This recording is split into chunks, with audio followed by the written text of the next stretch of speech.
स्वागत है दोस्तों आप सभी का एक बार फिर से एसडी स्टडी सेंटर के इस यूट्यूब चैनल पर। लर्न कंप्यूटर फ्रॉम बेसिक्स की अगली कड़ी में हम आज सीखने जा रहे हैं कंप्यूटर सिस्टम के बारे में। दोस्तों कंप्यूटर जो है वो तीन चीज़ों से बेसिकली बनता है। इनफैक्ट वी कैन से दो चीज़ों से बनता है, जैसे कि आप स्क्रीन पे देख पा रहे हैं, हार्डवेयर, सॉफ्टवेयर एंड ह्यूमनवेयर। जब हम हार्डवेयर की बात करते हैं तो जो भी इलेक्ट्रॉनिक डिवाइस असेंबल होके कंप्यूटर बनाते हैं वो हार्डवेयर्स कहलाते हैं। इनको हम फर्दर क्लासिफाई कर सकते हैं इनपुट एंड आउटपुट डिवाइसेस के तौर पे, जिसके बारे में हम आगे विस्तार से भी जानेंगे। और दूसरी चीज़ आती है सॉफ्टवेयर। फ्रेंड्स, सॉफ्टवेयर कंप्यूटर के अंदर का वो पार्ट होता है जिसको हम ना तो टच कर सकते हैं और ना ही वो एक्चुअली में स्पेस ऑक्यूपाई करता है। तो ये बेसिकली इंटेंजिबल पार्ट हो गया जो कंप्यूटर सिस्टम के अंदर होता है। इसके बारे में भी हम और विस्तार से अब अगले स्लाइड में देखेंगे। ह्यूमन वेयर वे लोग होते हैं जो कंप्यूटर को चलाते हैं या फिर उस पर कार्य करते हैं। हार्डवेयर, जैसे कि मैंने आपको बताया कि हार्डवेयर को जो है दो कैटेगरी में क्लासिफाई किया जा सकता है। पहला है हमारा इनपुट डिवाइसेस और दूसरा है आउटपुट डिवाइसेस। देखिए, मैंने अपनी पहली वीडियो में बताया था कि कंप्यूटर जो है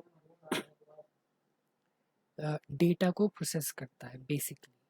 सो कंप्यूटर को डेटा जब हम अपने इंस्ट्रक्शन के थ्रू प्रोवाइड करते हैं तो जिन जिन माध्यमों से कंप्यूटर को हम अपना डेटा प्रोवाइड करते हैं वे सभी इनपुट डिवाइसेस के अंतर्गत आते हैं। जैसे कि आप देख पा रहे हैं कीबोर्ड है। नॉर्मली हम कीबोर्ड से टाइप करेंगे तो कंप्यूटर के पास जो चीज़ जाएगी, भले ही वो बाइनरी फॉर्म में जाए, लेकिन कंप्यूटर उसको प्रोसेस करके हमें उसको एक डिजिटल फॉर्म में प्रोवाइड करके दे देगा। यानी कि इनपुट हमारा कीबोर्ड से हो रहा है और आउटपुट हमारा मॉनिटर से हो रहा है। इसी तरह से ग्राफिक पैड है, वेब कैमरा है, जॉयस्टिक है, इसके थ्रू हम गेम खेलते हैं, स्कैनर है यदि आपको कोई डॉक्यूमेंट स्कैन करना है, और या फिर अपनी कोई फ़ोटोज़ हैं जिसको आप कंप्यूटर में एक सॉफ्ट कॉपी के तौर पे हमेशा के लिए सेव करना चाहते हैं तो वहाँ यूज़ किया जा सकता है। इसी तरह से माउस होता है, जैसे कि आप देख पा रहे हैं माउस के थ्रू ही हम नेविगेशन कंप्यूटर में जहाँ जहाँ जा रहे हैं वहाँ वहाँ हमारा ये एरो मूव हो रहा है तो ये माउस के थ्रू हो रहा है या फिर टच पैड के थ्रू हो रहा है। इसी तरह से ट्रैक बॉल होता है, जैसे कि हॉस्पिटल्स वगैरह में जो मशीनें होती हैं, जैसे कि अल्ट्रासाउंड मशीन हो गई, इस टाइप की मशीनों में ये ट्रैक बॉल वगैरह यूज़ हो सकते हैं होते हैं।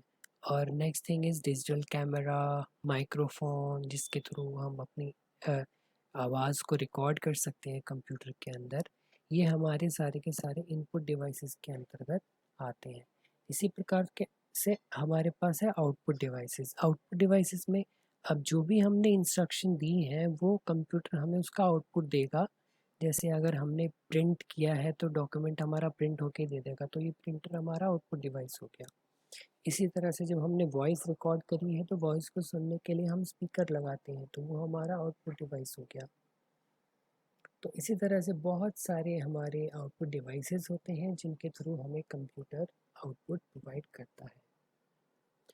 अब बारी आती है सॉफ्टवेयर्स की। सॉफ्टवेयर्स को बेसिकली कैटेगराइज किया जाता है as a system software and application software. Friend, system software क्या होते हैं? जो कि कंप्यूटर को चलाने का कार्य करते हैं। अगर आपने कंप्यूटर के सारे हार्डवेयर कंपोनेंट ले लिए हैं और असेंबल्ड कर दिया है उसको, लेकिन वो तब तक चल नहीं सकता जब तक उस हार्डवेयर सिस्टम में एक सिस्टम सॉफ्टवेयर ना डले। सिस्टम सॉफ्टवेयर, तो फ्रेंड जैसे कि हमने देखा कि जो सिस्टम सॉफ्टवेयर है वो बेसिक नेसेसिटी है अगर हमें कंप्यूटर को यूज़ करना है तो।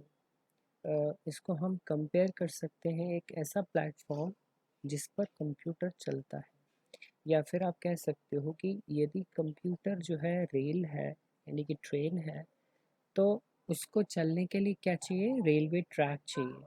तो इसी तरह से सिस्टम सॉफ्टवेयर भी काम करता है। अगर सिस्टम सॉफ्टवेयर नहीं होगा तो computer is nothing, it is just like a dump machine. So it is necessary to have software, that is system software, after we assemble the computer system.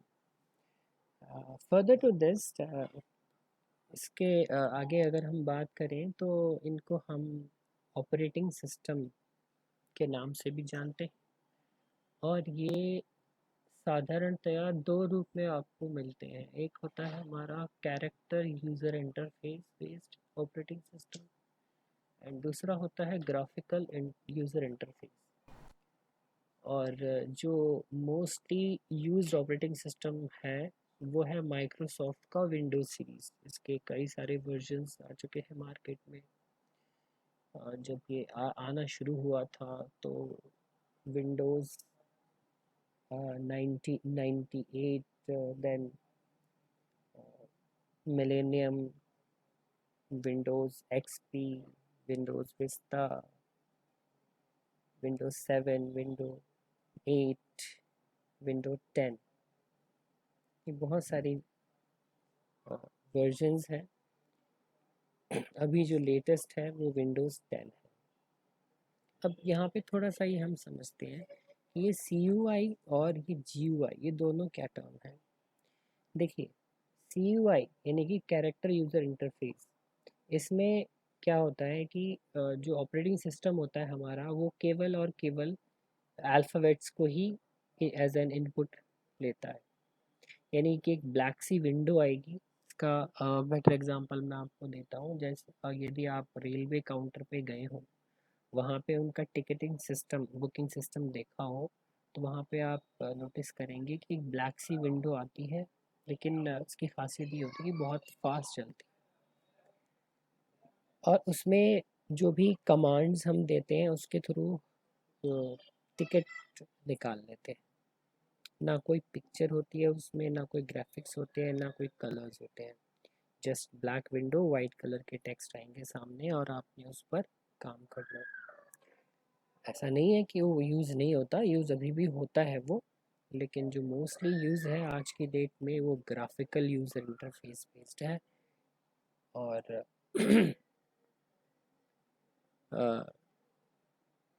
इसके graphical user interface based, जैसे कि मैं आपको बता रहा था कि Microsoft की बहुत सारी जो सीरीज़ हैं इनमें मोस्टली जो है graphical user interfaced operating system होता है. और इससे पहले जो कैरेक्टर यूज़र इंटरफेस था उसको डॉस के नाम से भी जाना जाता था.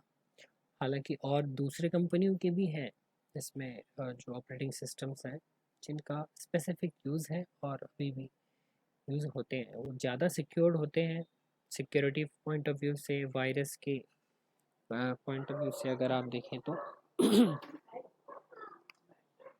और दूसरा है हमारा एप्लीकेशन सॉफ्टवेयर. एप्लीकेशन सॉफ्टवेयर जो हमारे होते हैं वो सॉफ्टवेयर होते हैं किसी पर्टिकुलर वर्क को करने के लिए. अगर एग्जांपल के तौर पे हम देखें और हमें एक सिंपल सा या फिर एडवांस टाइप का एक लेटर राइट करना है, एडवांस ठीक इतना एडवांस हो जाता है इसमें. हालांकि और भी सॉफ्टवेयर हैं, लेकिन माइक्रोसॉफ्ट ऑफिस का जो वर्ड है, तो माइक्रोसॉफ्ट ऑफिस का जो वर्ड एप्लीकेशन सॉफ्टवेयर है उसमें हम एक सिंपल लेटर कहें या फिर थोड़ा एडवांस लेवल का जो लेटर है विद कलर, फॉर्मेटिंग एक्सेट्रा, वो हम बहुत ही आसान तरीके से बना सकते हैं. सॉरी.